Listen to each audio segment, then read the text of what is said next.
Chris, what are your thoughts on why the offense has struggled so much lately? Playing good teams, good defensive teams. I mean, we've got to be able to generate good shots for one another.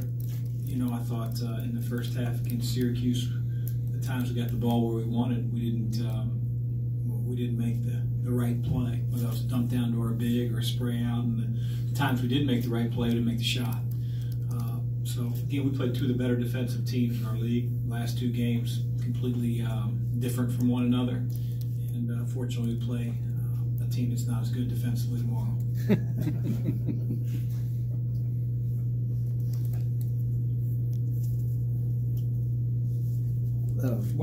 What makes Virginia's defense so good? Well, they know who they are. They have a system that they don't change from game to game, so it allows them to continually sharpen their saw at what they do, whether that's trap the post, whether that's hard hedge a ball screen.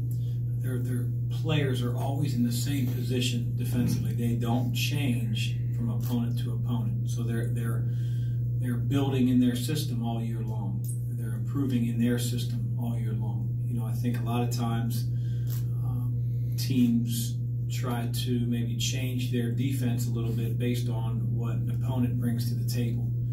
And, you know, there's two schools of thought.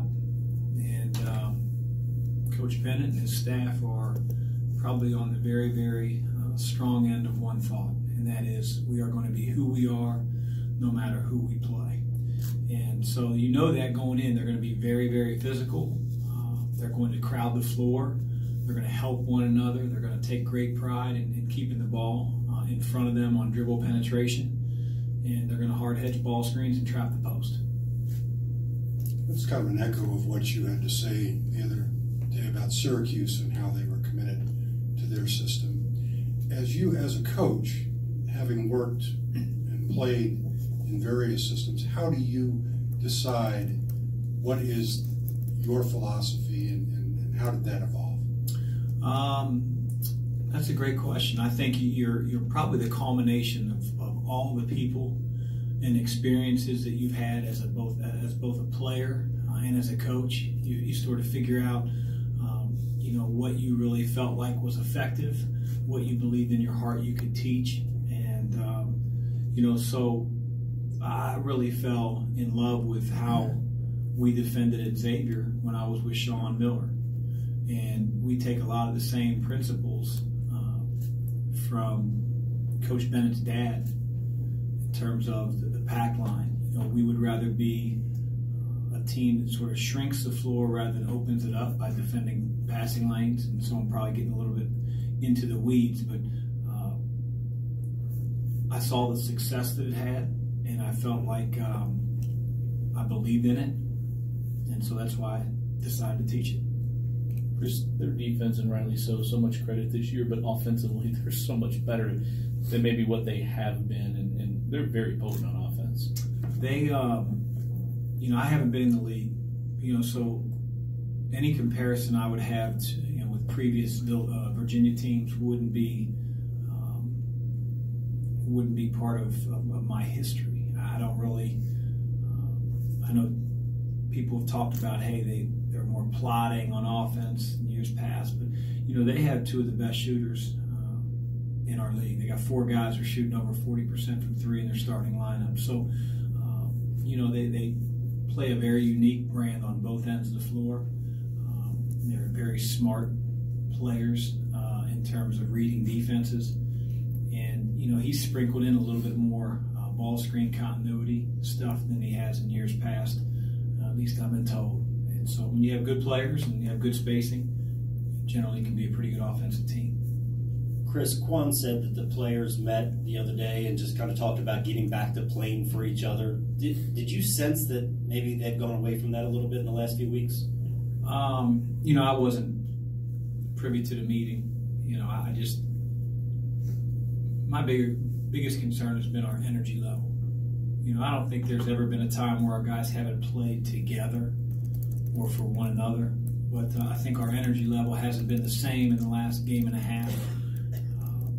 couple games, and probably a little bit of a hangover from the Duke game. But at some point, our group has to worry about games in the windshield and not the rearview mirror. But easier said than done. I think hopefully the finality as we come down to the last 4 games of the regular season, the conference tournament, and postseason tournament. There's a different type of energy and spirit with our team. If there isn't, then we'll be one of those teams that you watch collapse and you always shake your head. I do think the character in our locker room is a lot better than that, but our play has to be reflective of that, and our energy and our spirit has to be reflective of that with the teams that we're playing.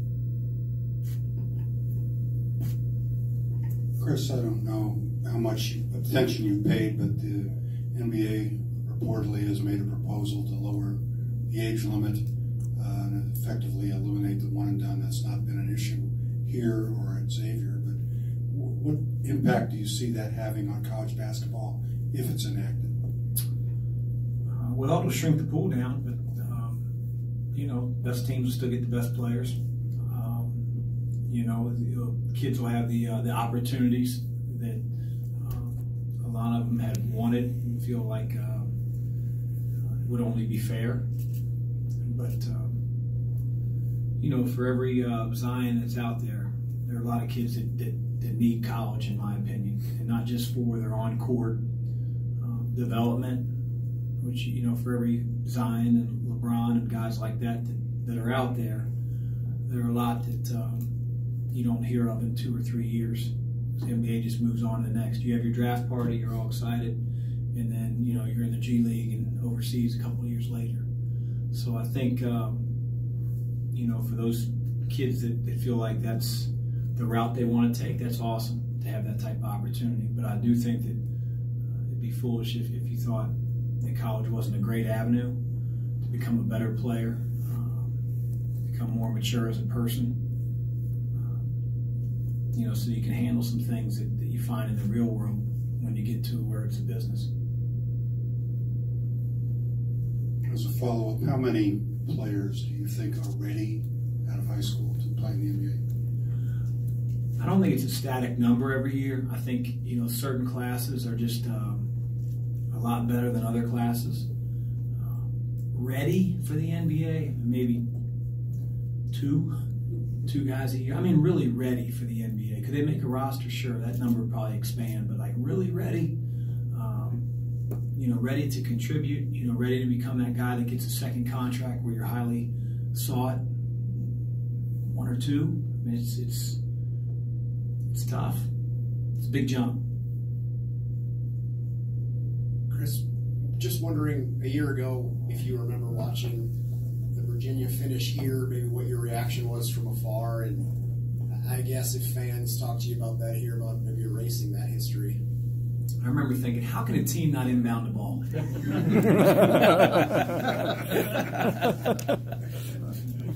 I mean, you see those wacky things that happen, all the time.